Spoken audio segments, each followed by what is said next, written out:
ഹരേ കൃഷ്ണ. ഇനി നമുക്ക് 17ാമത്തെ ശ്ലോകം നോക്കാം.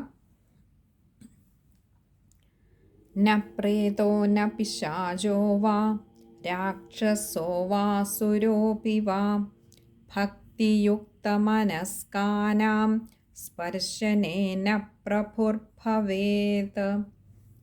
ഇനി നമുക്ക് അതിലെ പദങ്ങളുടെ അർത്ഥം നോക്കാം.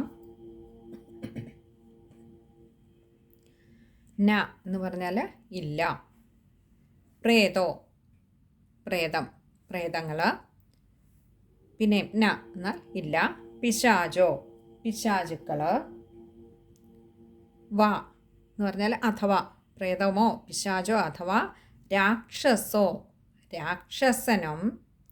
അതേപോലെ വാസുരോപി വാ, വാ അസുരോപി, അസുരഹ അപിയാണ്. വാ എന്നാൽ അഥവാ എന്നുള്ള അർത്ഥം. അസുരൻ എന്ന് പറഞ്ഞാൽ നമ്മൾ സാധാരണ പറയുന്ന അസുരൻ തന്നെ. അപ്പം രാക്ഷസനാകട്ടെ, അസുരനാകട്ടെ, പിശാചാകട്ടെ, പ്രേതമാകട്ടെ, ഭക്തിയുക്ത മനസ്കാനാം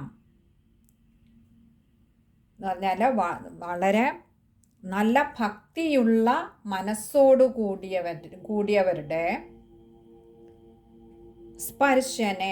സ്പർശനത്തിൽ ന പ്രഭുർഭവേത്. ന എന്നാൽ ഇല്ല. പ്രഭുർഭവേത്, പ്രഭുഹു ഭവേതാണ് പ്രഭുർഭവേത്. പ്രഭു എന്ന് പറഞ്ഞാൽ നമുക്കറിയാം എപ്പോഴും ആ ഒരു തലപ്പത്തിരിക്കുന്ന, അല്ലെങ്കിൽ കുറച്ച് ആ ഒരു സാമർഥ്യമുള്ളത് അല്ലേ. അപ്പോൾ അങ്ങനെ പ്രഭു ഭവേത്, ഭവിക്കുക. അപ്പോൾ മനസ്സിൽ ഭക്തി ഉറച്ച ഒരാളിന്, ശരിയായ ഭക്തി ഉള്ളിലുള്ള ഒരാളിന്, ഉറച്ച ഭക്തിയുള്ള ഒരാളിനെ പ്രേതമോ പിശാചോ രാക്ഷസനോ അഥവാ അസുരനോ സ്പർശിക്കാൻ പോലും സമർത്ഥനായി ഭവിക്കുകയില്ല. എന്ന് പറഞ്ഞാൽ മനസ്സിൽ നന്നായി ഭക്തി ഉറച്ചു കഴിഞ്ഞാൽ ഈ വക അരുതാത്ത ചിന്തകൾ അഥവാ നെഗറ്റീവ് ചിന്തകൾ നമ്മുടെ ഉള്ളിൽ ഉണ്ടാവുകയില്ല. ഇവയ്ക്കൊന്നും നമ്മളെ സ്പർശിക്കാനാവില്ല എന്ന്. ഇവയ്ക്കൊക്കെ സ്പർശിക്കാൻ കഴിയണമെങ്കിൽ, അഥവാ നമ്മുടെ ചിന്തകൾ നെഗറ്റീവ് ആകണമെങ്കിൽ, പോസിറ്റീവിൽ ഉറപ്പില്ലാത്തവർക്ക് മാത്രമേ ഈ വക ചിന്തകൾ അല്ലെങ്കിൽ ഇവയ്ക്കൊക്കെ സ്പർശിക്കാൻ കഴിയൂ. ഇരുട്ടും വെളിച്ചവും കൂടി ഒരേ ഇടത്തിൽ നിലകൊള്ളുകയില്ല. ഇരുട്ടുള്ളിടത്ത് വെളിച്ചമില്ല, വെളിച്ചമുള്ളിടത്ത് ഇരുട്ടുമില്ല. ഈശ്വരനിൽ നന്നായി വിശ്വാസമുണ്ടെങ്കിൽ ഈ പറഞ്ഞ നെഗറ്റിവിറ്റീസിൽ ഒന്നും തന്നെയും നമ്മുടെ മനസ്സ് വ്യതിചലിക്കില്ല, ചഞ്ചലപ്പെടുകയില്ല, ഭയപ്പെടുകയില്ല. നമ്മൾ ഭക്തപ്രഹ്ലാദൻ്റെ കഥ എല്ലാവരും കേട്ടിട്ടുണ്ട്. ഒരു പക്ഷേ ആ ഒരു ചെറിയ പ്രായത്തിനുള്ളിൽ, ഒരു 5-6 വയസ്സിനുള്ളിൽ എത്രമാത്രം പീഡകൾ ജീവിതത്തിൽ നേരിടേണ്ടി വന്നോ, എത്രമാത്രം കഷ്ടതകൾ അനുഭവിക്കേണ്ടി വന്നുവോ, അതും തനിക്ക് ജന്മം തന്ന പിതാവിൽ നിന്ന് തന്നെ, പിതാവിൻ്റെ അനുചരന്മാരിൽ നിന്ന് തന്നെ, പിതാവിൻ്റെ ആജ്ഞാനുവർത്തികളിൽ നിന്ന് തന്നെ എത്രമാത്രം ഘോരമായ പ്രതിസന്ധികളിലൂടെ കടന്നു പോകേണ്ടി വന്നുവോ, അത്രമാത്രം ഒരു പക്ഷേ ഈ ലോകത്ത് മറ്റൊരു കുട്ടിയും അല്ലെങ്കിൽ മറ്റൊരു വ്യക്തിയും ആ പ്രായത്തിനുള്ളിൽ കടന്നു പോയിട്ടില്ല. പക്ഷെ അപ്പോഴും ആ ഭക്തപ്രഹ്ലാദൻ തളരാതെ നിന്നത് നാവിൽ നിന്നൂറി വന്നിരുന്ന നാരായണ ജപത്തിലായിരുന്നു. ഉള്ളിൽ അത്രമാത്രം ഭക്തി ഉള്ളതുകൊണ്ട് തന്നെ ഏതൊക്കെ പ്രതിസന്ധികളിലേക്ക് തള്ളിവിട്ടാലും അവയ്ക്കൊന്നും തന്നെ തളർത്താനാവില്ല എന്ന് ഭക്തപ്രഹ്ലാദന് നന്നായിട്ട് അറിയാമായിരുന്നു. കാരണം അവിടെ നമുക്ക് കാണാം, ഭക്തപ്രഹ്ലാദനോട് ഹിരണ്യകശിപു ചോദിക്കുന്നുണ്ട്, ആരാണ് നിന്റെ ബലം എന്ന് ചോദിക്കുമ്പോൾ ഭക്തപ്രഹ്ലാദൻ പറയുന്നുണ്ട്, എൻ്റെ മാത്രമല്ല അച്ഛാ, അച്ഛൻ്റെയും ബലം ആ സാക്ഷാൽ നാരായണനാണ്, ശ്രീഹരി ഭഗവാനാണ്. അപ്പോൾ തനിക്കതീതമായി, തൻ്റെ ബലമായി, തന്നെ സംരക്ഷിക്കുന്നവനായി വർത്തിക്കുന്ന ആ ഭഗവാനിൽ പൂർണ്ണമായും മനസ്സർപ്പിച്ചിരുന്നത് കൊണ്ട് തന്നെ, പൂർണ്ണ വിശ്വാസം ഉണ്ടായിരുന്നത് കൊണ്ട് തന്നെ, അഥവാ നടക്കുന്നത് എന്തും ആ ഭഗവാന്റെ ഇച്ഛയാണ്, സങ്കല്പമാണെന്ന് നല്ല ബോധ്യമുള്ളത് കൊണ്ട് തന്നെ തൻ്റെ ജീവിതത്തിലേക്ക് കടന്നു വന്ന ഘോരരൂപിണികളായിട്ടുള്ള പല ദുർഘടങ്ങളെയും തരണം ചെയ്യാൻ ഭക്തപ്രഹ്ലാദന് തെല്ലും ബുദ്ധിമുട്ടുണ്ടായില്ല. അത് അഗ്നിയുടെ രൂപത്തിൽ വന്നപ്പോഴും, ഘോരമായ വിഷം ചീറ്റുന്ന സർപ്പത്തിൻ്റെ രൂപത്തിൽ വന്നപ്പോഴും, ഭയങ്കരനായ മദയാനയുടെ രൂപത്തിൽ വന്നപ്പോഴും, അത്യധികം ഉയരമുള്ള പർവ്വതത്തിൻ്റെ രൂപത്തിൽ മുന്നിൽ വന്ന് നിന്നപ്പോഴും ഭക്തപ്രഹ്ലാദൻ തെല്ലും ഭയക്കാതിരുന്നത് ഈ ഒരു സത്യത്തെ നന്നായിട്ടുള്ളിൽ ഉറപ്പിച്ചിരുന്നത് കൊണ്ടാണ്. ആ ഒരു സത്യം തന്നെ, ആ ഒരു വിശ്വാസം തന്നെ, ആ ഒരു ഉറപ്പ് തന്നെ തനിക്ക് ബലമായി നിന്നിരുന്നത് കൊണ്ട് പ്രഹ്ലാദനെ തളർത്താൻ ഹിരണ്യകശിപു ഒരുക്കി വെച്ചിരുന്ന ഒരു കെണികൾക്കും കഴിഞ്ഞതുമില്ല.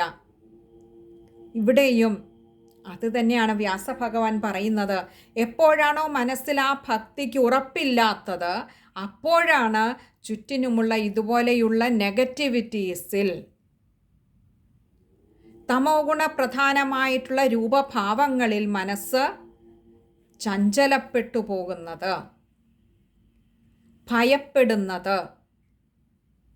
അതല്ല എങ്കിൽ ആ ഈശ്വരൻ ഉള്ളിടത്തേക്ക്, ആ ഭഗവാൻ എൻ്റെ ഉള്ളിലുണ്ടെന്നുറപ്പുള്ളപ്പോൾ, ആ ഭഗവാൻ എൻ്റെ കൂടെയുണ്ടെന്നുറപ്പുള്ളപ്പോൾ, ആ ഭഗവാനാണ് എന്നെ നയിക്കുന്നതെന്നുറപ്പുള്ളപ്പോൾ,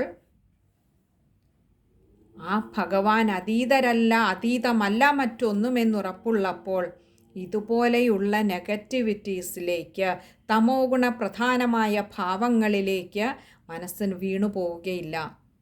കാരണം തന്നെ നയിക്കുന്നത് ആ ഭഗവാനാണെന്ന് നല്ല ബോധ്യമുണ്ട് യഥാർത്ഥ ഭക്തർക്ക്. അതുകൊണ്ടാണ് ഇവിടെ പറഞ്ഞത് ഭക്തിയുക്ത മനസ്കാനാം. ഭക്തിയുള്ള മനസ്സോടുകൂടിയവന്, അവനെ സ്പർശിക്കാൻ ഒരു ഭൂതത്തിനോ പ്രേതത്തിനോ പിശാചിനോ അസുരനോ രാക്ഷസനോ കഴിയില്ല. അസുരന് കഴിയില്ല എന്നുള്ളതിന് ഉറപ്പാണ് നമ്മൾ ഹിരണ്യകശിപുവിൻ്റെയും ഭക്തപ്രഹ്ലാദൻ്റെയും കഥ.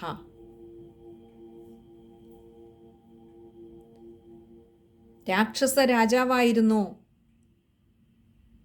രാവണൻ. പക്ഷേ കേവലം 14-15 വയസ്സ് മാത്രം പ്രായമുള്ള ആ ശ്രീരാമചന്ദ്ര ഭഗവാനെ നേരിടാൻ, തളർത്താൻ, തകർക്കാൻ വൻ പടയോടുകൂടിയ രാവണന് നന്നേ ശ്രമിച്ചിട്ടും കഴിയാതെ പോയത് വെളിച്ചത്തിനു മുൻപിൽ ഇരുട്ടിനു പിടിച്ചു നിൽക്കാൻ കഴിയില്ല എന്നുള്ളത് കൊണ്ട് തന്നെയാണ്.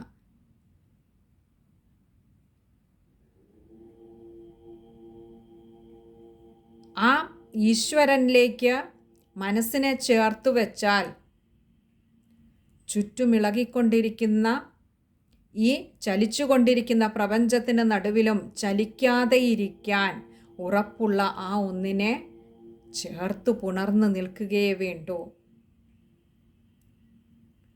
അതാണിവിടെ മറ്റൊരു തരത്തിൽ പറഞ്ഞു തരുന്നത് വ്യാസഭഗവാൻ. ഒരു പ്രേതത്തിനും പിശാചിനും രാക്ഷസനും അസുരനും ഈശ്വരനിൽ ഉറച്ച മനസ്സോടുകൂടിയിരിക്കുന്ന ഒരുവനെ സ്പർശിക്കാൻ പോലും കഴിയില്ല എന്നാണ്. എന്നിട്ടല്ലേ നമുക്ക് വിഷമങ്ങൾ തരാൻ കഴിയുക. ഒന്ന് സ്പർശിക്കാൻ പോലും കഴിയില്ല, അടുക്കാൻ കഴിയില്ല എന്നർത്ഥം. ഇതുണ്ടോ ഇല്ലയോ എന്നതിനേക്കാൾ ഉണ്ടെന്നുറപ്പുള്ള ഒന്നിനെ, ഇപ്പോൾ പ്രേതമോ പിശാചോ ഒക്കെ ഉണ്ടോ ഇല്ലയോ എന്നുള്ളത് നമ്മൾ കണ്ടിട്ടില്ലാത്തിടത്തോളം ഉണ്ടെന്നും പറയാൻ വയ്യ, ഇല്ലെന്നും പറയാൻ വയ്യ. പക്ഷെ ഉണ്ടെന്നുറപ്പുള്ള ഒരു ചൈതന്യം നമ്മളോടൊപ്പം ഉണ്ടെന്ന് വിശ്വസിക്കാൻ കഴിഞ്ഞാൽ, ഉറപ്പിക്കാൻ കഴിഞ്ഞാൽ, പിന്നെ എന്തിനാണ് ഈ അരുതാത്ത, ഉറപ്പില്ലാത്ത ഒന്നിലേക്ക് മനസ്സിനെ ചഞ്ചലപ്പെടുത്തുന്നത്? ഇനി നമുക്ക് ആ ശ്ലോകം ഒന്നുകൂടി നോക്കാം. വളരെ നല്ലൊരു സന്ദേശമാണ് ഈ ഒരു ശ്ലോകത്തിലൂടെ നമുക്ക് വ്യാസഭഗവാൻ പകർന്നു തന്നത്. നമുക്ക് ശ്ലോകം നോക്കാം. ന പ്രേതോ ന പിശാചോ വാ രാക്ഷസോ വാസുരോപി വാ ഭക്തിയുക്തമനസ്കാനാം സ്പർശനേന പ്രഭുർഭവേത്. ഈ ശ്ലോകം വായിക്കുമ്പോൾ ശ്രദ്ധിക്കേണ്ട കാര്യങ്ങൾ: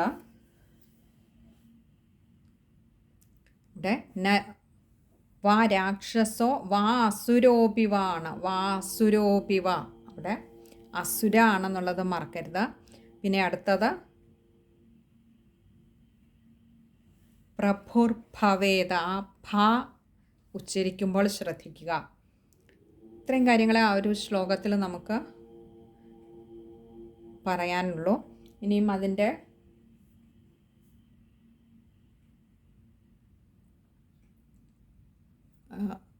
അന്വയക്രമത്തിലുള്ള പദവിന്യാസം കൂടി നോക്കിയാൽ: ഭക്തിയുക്ത മനസ്കാനാം പ്രേത പിശാച രാക്ഷസഃ വ അസുരഃ സ്പർശനേ പ്രഭു ന ഭവേത്. ഒന്നുകൂടി പറയാം. ഭക്തിയുക്ത മനസ്കാനാം പ്രേത പിശാച വ രാക്ഷസഃ വ അസുരഃ സ്പർശനേ പ്രഭു ന ഭവേത്.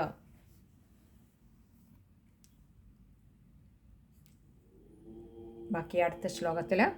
ഹരേ കൃഷ്ണ.